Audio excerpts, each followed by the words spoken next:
বন্ধুরে, আল্লাহ রাব্বুল আলামিন এই কোরআনে পাকে এই ঘোষণা দেওয়ার সঙ্গে সঙ্গে রাসূল যখন এই কথাটা বললেন, বলার সঙ্গে সঙ্গে হযরতে উসমান রাদিয়াল্লাহু তাআলা আনহু তখনকার সময়েই তিনি একটা ফান্ড তৈরি করলেন, তিনি একটা তহবিল গঠন করলেন। এই তহবিল গঠন করার সঙ্গে সঙ্গে হযরতে উসমান রাদিয়াল্লাহু তাআলা আনহু ওনার কর্মচারীদেরকে তিনি ঘোষণা দিলেন যে এই দরজা 24 ঘন্টা খোলা থাকবে। ধনাঢ্য সাহাবী হযরতে উসমান যুন্নুরাইন রাদিয়াল্লাহু তাআলা আনহু নবীজির এই ঘোষণা পাওয়ার সঙ্গে সঙ্গে তিনি 1000 উট 100 ঘোড়া হযরতে উসমান মাঠের মধ্যেই না এক কর্নারে হাজির করলেন। দেখা যায় সমস্ত সাহাবাই কেরাম মিলে যেইটা দান করলেন, হযরতে উসমান একাই তার দ্বিগুণ। সুবহানাল্লাহ কোন। Voice of Reza, the Islamic content creator.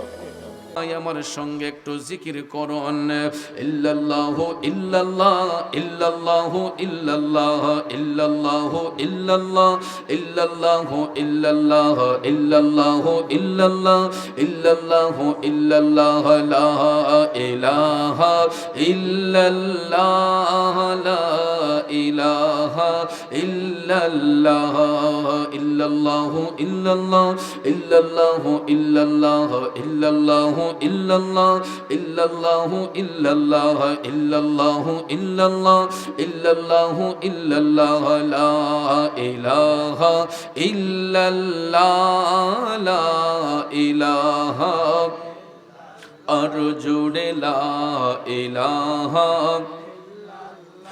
মিলকে লা ইলাহা ইল্লাল্লাহ হাসবি রব্বি জাল্লাল্লাহ মা ফি কলবি গায়রুল্লাহ হাসবি রব্বি জাল্লাল্লাহ মা ফি কলবি গায়রুল্লাহ নূর মুহাম্মদ সাল্লাল্লাহ লা ইলাহা ইল্লাল্লাহ ইল্লাল্লাহ ইল্লাল্লাহ ইল্লাল্লাহ ইল্লাল্লাহ ইল্লাল্লাহ ইল্লাল্লাহ ইল্লাল্লাহ ইল্লাল্লাহ লা ইলাহা ইল্লাল্লাহ লা ইলাহা আর জুড়ে লা ইলাহা ইল্লাল্লাহ লা ইলাহা ইল্লাল্লাহ दोनों जहां पे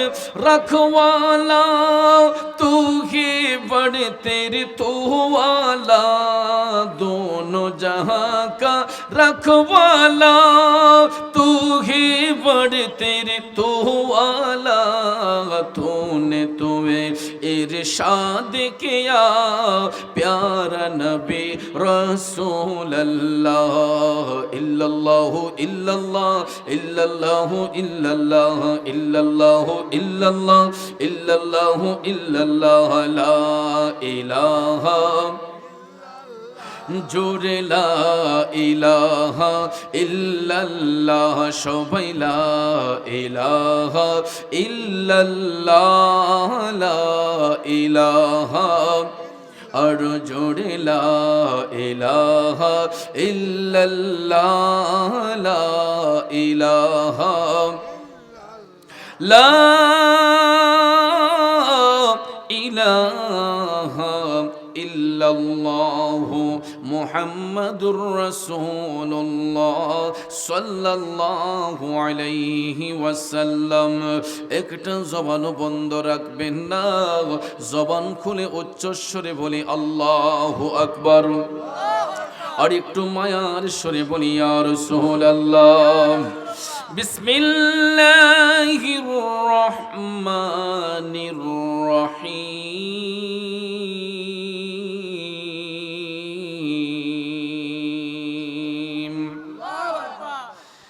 الذين ينفقون أموالهم بالليل والنهار سرا وعلانية فلهم أجرهم عند ربهم ولا خوف عليهم ولا هم يحزنون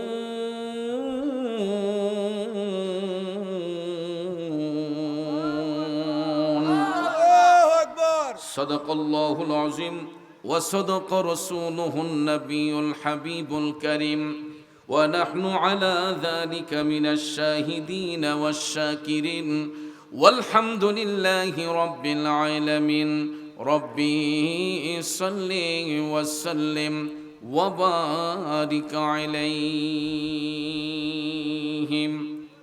आजिले उनके पाना आज मदद मांग उनसे आजिले उनके पाना आज मदद मांग उनसे फिर न मांगे कि किया मत में अगर मानो गया উপস্থিত ঐতিহ্যবাহী মাধবপুর উপজেলাধীন তেলিয়াপাড়া বাগবাড়ি জামিয়া গাউসিয়া সুন্নিয়া মাদ্রাসা ইতিমখানা কমপ্লেক্সের 14তম বার্ষিক ঐতিহাসিক সুন্নি মহাসম্মেলন 2025 ইংরেজি সনের সম্মানিত সভাপতি সহসভাপতি সভারত্ন উদ্বোধক এবং যারা শুভাগমন করে গিয়েছেন, বিশেষ করে ইতিপূর্বে যারা আলোচনা করেছেন, বিশেষ করে পোস্টারে যাদের নাম উল্লেখ করা হয়েছে প্রত্যেকের নাম নেওয়াটা বিশেষ প্রয়োজন ছিল। একাধিক নাম থাকার কারণে সবার নাম উল্লেখ করতে না পারলেও সবার প্রতি আন্তরিক স্নেহ শ্রদ্ধা ভালোবাসা রইল। ইনশাল্লাহ কিছুক্ষণের মধ্যেই আমাদের মধ্যে উপস্থিত হবেন আমার বন্ধুবর, যার নাম নতুন করে বলার প্রয়োজন নেই। টেকনাফ থেকে তেতুলিয়া, রূপসা থেকে পাথুরিয়া, যেই নামটা শুনলে আশেক রাসূলদের অন্তরে নবী প্রেমের স্পিরিট বেড়ে যায়। আমার প্রাণপ্রিয় বন্ধুবর হযরতুল্লাহ মাওলানা পীর মুফতি গিয়াসউদ্দিন আত-তাহিরি সাহেব, বিশেষ করে জিনার আহ্বানে আমরা আজ এই বাগবাড়িয়া সুন্নিয়া মাদ্রাসা ময়দানে উপস্থিত হয়েছি।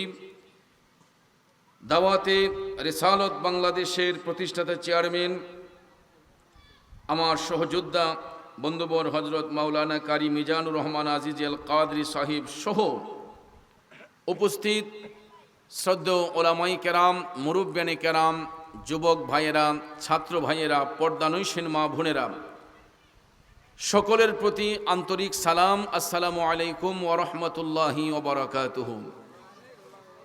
আসলে এমন একটা সময়ে জান্নাতের বাগানে বসেছি, যেই সময়ে ওয়াজ শোনার মতো মন মানসিকতা অনেকের মধ্যেই নেই। তার কারণ আমরা প্রত্যেকটা মানুষ যার যার অবস্থান থেকে আমরা সবাই ব্যস্ত সময় পার করি, ঠিক না বেঠিক?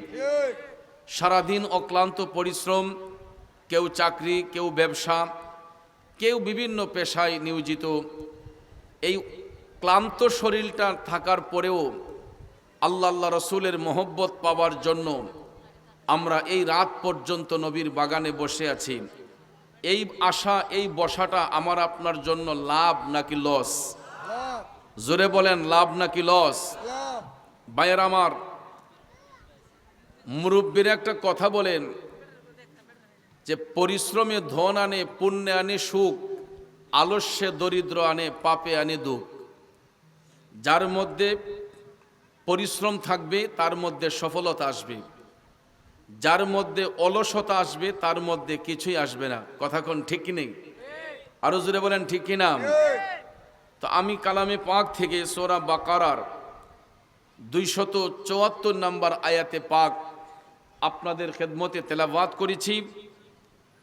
যদিও আলোচনার লক্ষ্য উদ্দেশ্য অন্যদিকে ছিল, উপস্থিত সময়ে কারি মিজানুর রহমান আজিজি সাহেব আমাকে দুই একটি কথা বলেছেন, অনুরোধ করেছেন, সেই হিসেবে আমার আলোচনার প্রসঙ্গ পাল্টে নিয়েছি।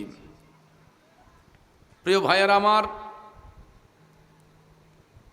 আমরা দেখবেন যদি কারো কাছ থেকে কোনো উপহার পাই, কারো কাছ থেকে যদি কোনো গিফট প্রেজেন্টেশন যদি পাই, আমরা কি বেজার হই না খুশি হই?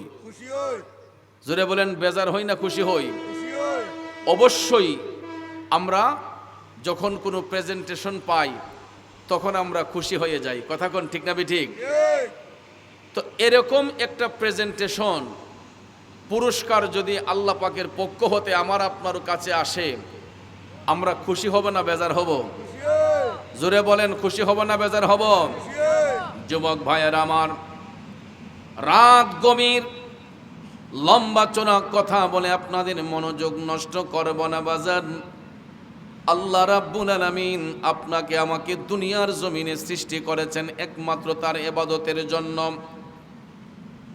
আর একটা মাত্র কারণেই আল্লাহ রাব্বুল আলামিন আমাকে আপনাকে রিজিক দিয়েছেন, হায়াত দিয়েছেন, বিবেক দিয়েছেন, বুদ্ধি দিয়েছেন, স্বয়ং সম্পূর্ণ করে এই পৃথিবীর মধ্যে আল্লাহ তাআলা পাঠিয়েছেন। কথা বলেন ঠিক কিনা? সেই মহান আল্লাহ বান্দাদের উদ্দেশ্যে কোরআনে পাকে সূরা বাকারার 274 নম্বর আয়াতে পাকের মধ্যে ঘোষণা করে বলতেছেন, বিসমিল্লাহির রহমানির রহিম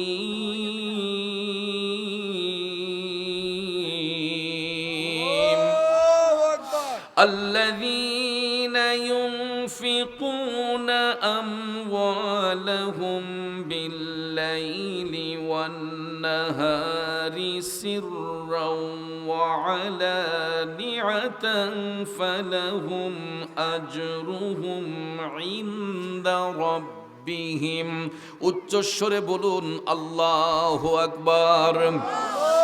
এক যুবক বন্ধুরা আমার, বাবাজিরা, আল্লাহ তাআলা বলতেছেন, হে জগৎবাসীরা, যারা দিনে এবং রাতে, প্রকাশ্যে এবং গোপনে নিজেদের ধন সম্পদ আল্লাহর রাস্তায় ব্যয় করে, তাদের রবের নিকট হতে তাদের জন্য উত্তম পুরস্কার রয়েছে। উত্তম পুরস্কার তাদের জন্য নির্ধারণ করা হয়েছে। সাথে সাথে আল্লাহ তাআলা বলতেছে, ওয়ালা খাউফুন আলাইহিম ওয়ালা হুম ইয়াহজানুন।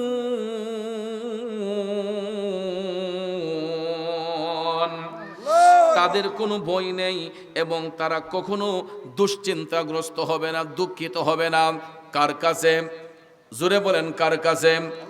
আল্লাহ রাব্বুল আলামিনের নিকট ওই সমস্ত ব্যক্তিগুলা কখনো নারাজ হবে না, দুঃখ প্রকাশ করবে না। কারণ যারা ধন সম্পদ দিনে এবং রাতে, প্রকাশ্যে এবং গোপনে আল্লাহর পথে সম্পদ যারা ব্যয় করবে, আল্লাহ রাব্বুল আলামিন তাদের জন্য পুরস্কার নির্ধারণ করে রেখেছেন। এখন প্রশ্ন হলো, আপনারা বলুন তো, সম্পদ কার দেওয়া আমানত? কথা বলে না, আমার কথা কি বুঝেন না? সম্পদ দিয়েছেন কে? আল্লাহর পক্ষ থেকে এটা আমার আপনার কাছে আমানত। কথা বলেন ঠিক না বেঠিক? সম্পদ কিন্তু এক হাতে কখনো চিরস্থায়ী হয় না, এটা আপনারা জানেন তো। সম্পদ কিন্তু কারো কাছে চিরস্থায়ী হয়ে থাকে না। আল্লাহ রাব্বুল আলামিন মুহূর্তের মধ্যে বাদশা বানাইতে পারেন, আবার আল্লাহ চাইলে মুহূর্তের মধ্যে ফকিরও বানিয়ে দিতে পারেন। কথা বলেন ঠিক কি না? এই জন্য কবি বলেছেন, পরের জায়গা পরের জমি ঘর বানায়া আমি রই, আমি তো সেই ঘরের মালিক নই। পরের জায়গা পরের জমি ঘর বানায়া আমি রই, আমি তো সেই ঘরের মালিক নই। কষ্ট হচ্ছে আমার বাবাজিরা, একটু মনোযোগ। আসলে দেখেন, টাকা পয়সা, ধন দৌলত, এইগুলা কিছুই কিন্তু আমার আপনার চিরস্থায়ী নয়। দুইটা চোখ যদি এই মুহূর্তে বন্ধ হয়ে যায়, আত্মীয় স্বজন, ভাই বেরাদ্দ সবাই আমাকে আপনাকে 3 টুকরো সাদা মার্কিন কাপড় পেছাইয়া খাটিয়ার মধ্যে শোয়াইয়া 3.5 হাত কবরের মধ্যে যখন কবরস্থ করে চলে আসবে, আপনারা বলুন, ব্যাংকের কোটি কোটি টাকা কি আমার আপনার কবরে যাবে? কথা বলেন, যাবে?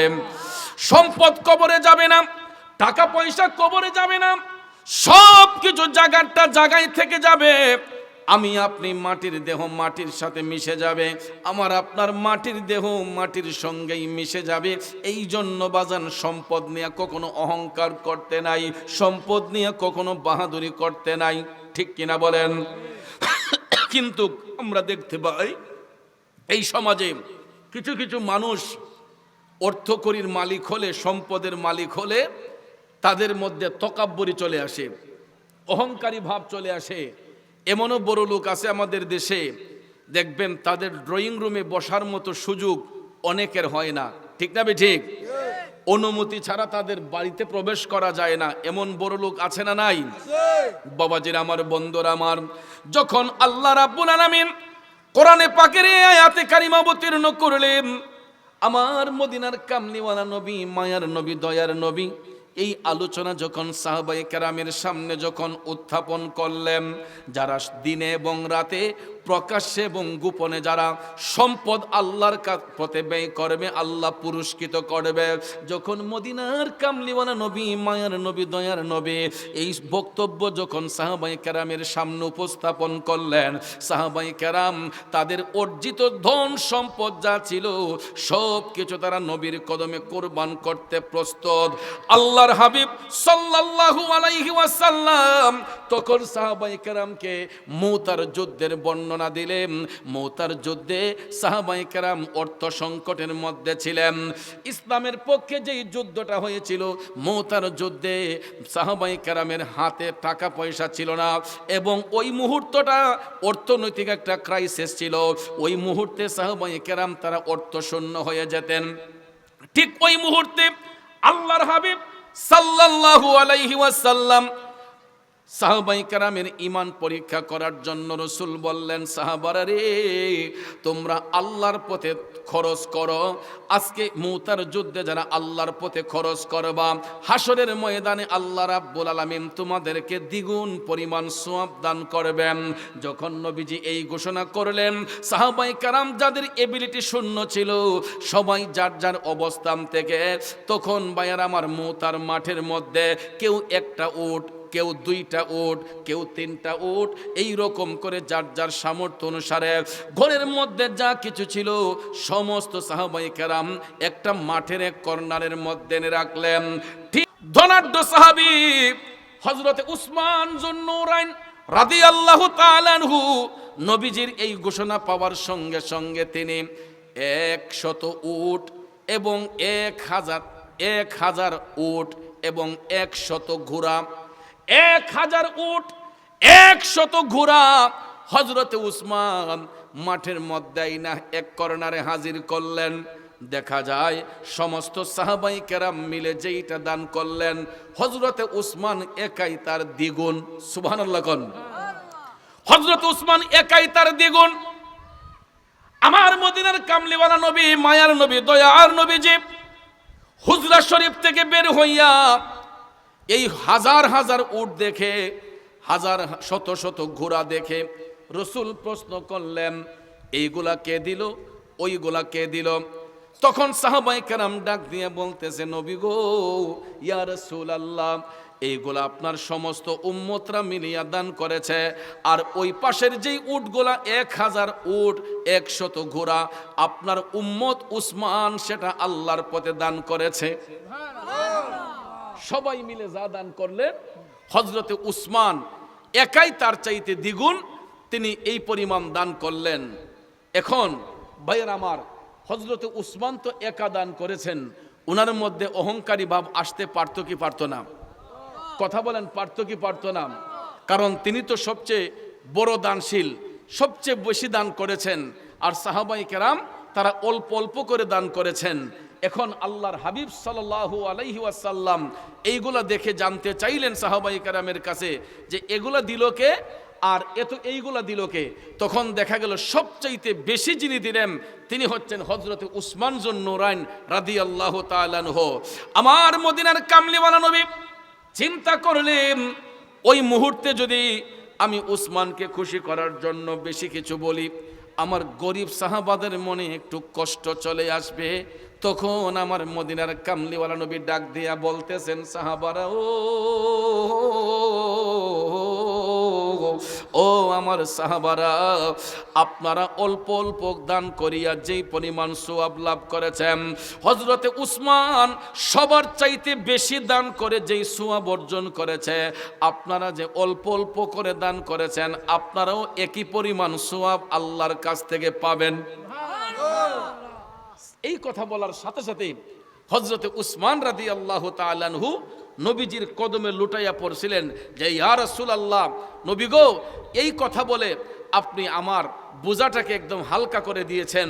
হযরত উসমান বলতেছেন, ইয়া রাসূলুল্লাহ, আমি ভেবেছিলাম যদি আপনি আমাকে একটু তাদের চাইতে বেশি মর্যাদা দিতেন, তাহলে আমার কোনো ভাইয়ের মনে যদি সামান্যতম কষ্ট হতো, ইয়া রাসূলুল্লাহ, আমি সেটা সহ্য করতে পারতাম না। নবী গো, অবশ্যই আপনি ন্যায় বিচারক। জোরে কন্যা সুবহানাল্লাহ, আরো জোরে কন্যা সুবহানাল্লাহ। এ বন্ধুরা, আমার বাবাজিরা, এই জন্য আপনাদেরকে ওই কথাটা বোঝাতে চাই, আল্লাহর পথে খরচ করতে গিয়া কখনো কৃপণতা করতে নাই, আল্লাহর পথে খরচ করতে গিয়া কখনো কৃপণতা করতে নাই। কারণ দান এমন একটা জিনিস, আপনি যখন আল্লাহর ওয়াস্তে 1 টাকা দান করবেন, কেউ যদি লক্ষ টাকা দান করে, ওই ব্যক্তি যেই পরিমাণ সওয়াব লাভ করবে, আল্লাহ রাব্বুল আলামিন আপনাকে এই পরিমাণ সওয়াব দান করবে। কারণ সম্পদ হচ্ছে আল্লাহর দেওয়া আমানত, এটা চিরস্থায়ী নয়। আজকে হয়তো আমার আপনার এবিলিটি কম, কালকে হয়তো আমার আপনার এবিলিটি বাড়তে পারে। আজকে যার এবিলিটি বেশি, আগামীকাল ওই ব্যক্তিটা ফকিরও হয়ে যেতে পারে। কথা বলেন ঠিক না বেঠে? এই জন্য সব সময় ইত্তাকুল্লাহ, আল্লাহকে ভয় করতে হবে, সব সময় তাকওয়া অর্জন করতে হবে। আর সব সময় ওই কথাটা বলবে, তুমি রাখো কি বা মারো, এই দয়া করো, থাকিতে যেন তোমায় না ভুলিও, থাকিতে যেন তোমায় না ভুলি। বন্ধুরে,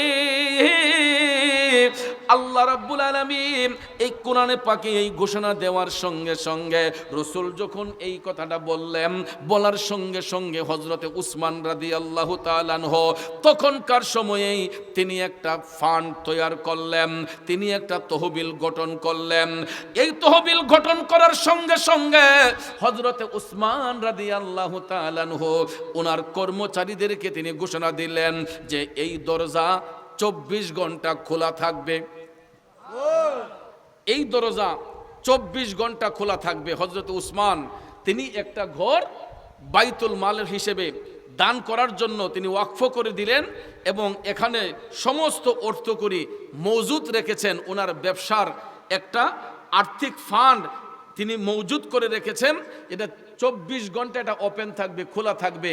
এখান থেকে যারা আসবে, দিন হোক রাত হোক, কেউ যেতে এখান থেকে খালি হাতে ফিরে যায় না। তখন হযরত উসমান প্রকাশ্যে অপ্রকাশ্যে, জাহিরিভাবেও বাতিনিভাবেও তিনি আল্লাহর পথে খরচ করতে গিয়া কোনো ধরনের কৃপণতা করতেন না। জোরে কি আল্লাহু আকবার বলবেন না? কিন্তু ভাইয়ার আমার আপনার কাছে যদি চাওয়া হয় যে ভাই আল্লাহর পথে খরচ করার জন্য আমাদের মসজিদে কিছু সাহায্য করেন, আমাদের মাদ্রাসায় কিছু সাহায্য করেন, কিছু কিছু মানুষ বিরক্ত হয়, কিছু কিছু মানুষ মসজিদ মাদ্রাসায় দিতে গিয়েও কৃপণতা করে।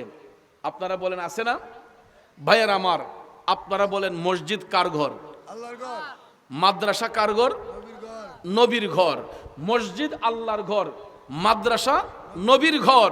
কারণ আল্লাহর ঘরের হেফাজত করতে হলে অবশ্যই নবীর ঘর মাদ্রাসায় আমাদেরকে পড়তে হবে। কথা বলেন ঠিক না ঠিক? অবশ্যই নবীর ঘর মাদ্রাসায় শিক্ষা নিতে হবে। কারণ তালাবুল ইলমে ফরিদাতুন আলা কুল্লি মুসলিমিন ওয়াল মুসলিমাত, জ্ঞান অর্জন করা প্রত্যেকটা মুসলমান নরনারীর জন্য ফরজে আইন। কথা বলেন ঠিক না ঠিক? এটা হাদিসে কুদসি, তালাবুল ইলমে ফরিদাতুন আলা কুল্লি মুসলিমিনা ওয়াল মুসলিমাত, জ্ঞান অর্জন করা প্রত্যেকটা মুসলমান নরনারীর জন্য ফরজে আইন। নারীর বেলায় যেমন পুরুষের বেলায় তেমন। জ্ঞান শিক্ষা শুধু পুরুষ করবে সেটা নয়, নারীরাও জ্ঞান চর্চা করবে। কথা কোন ঠিক না ঠিক? জ্ঞান চর্চা করতে হলে অবশ্যই আমাদেরকে একটা প্রতিষ্ঠানে ভর্তি হতে হবে। কথা বলেন ঠিক না ঠিক? অবশ্যই আমাদেরকে একটা প্রতিষ্ঠানে ভর্তি হতে হবে। আর এই জন্য বাংলাদেশে যারা তরিকাপন্থী মানুষ, আহলে সুন্নাত ওয়াল জামাতের আকীদায় বিশ্বাসী মানুষ, আমাদের নসিব খুবই খারাপ। কারণ আমাদের বাচ্চাদেরকে সুশিক্ষা দেওয়ার জন্য, আমরা প্রাতিষ্ঠানিক শিক্ষা নেওয়ার জন্য, ইসলামিক শিক্ষা নেওয়ার জন্য অনেক জায়গায় সুন্নি আকীদার মাদ্রাসা পাই না। এই জন্য ভাইয়ার আমার, আমি অত্যন্ত মুবারকবাদ ধন্যবাদ জানাই আমার বন্ধুবর কারি মিজানুর রহমান আজিজ আল কাদরি সাহেবকে, যে উনার সুপ্রচেষ্টায় আপনাদেরকে সাথে নিয়ে, আপনাদের সহযোগিতায় উনি এই মাদ্রাসা বাগবাড়িয়া জামিয়া গাউসিয়া সুন্নিয়া মাদ্রাসা এতিমখানা কমপ্লেক্স তিনি প্রতিষ্ঠা করেছেন। এটা করাতে কি ভালো হয়েছে না খারাপ হয়েছে? জোরে বলেন, ভালো হয়েছে না খারাপ হয়েছে?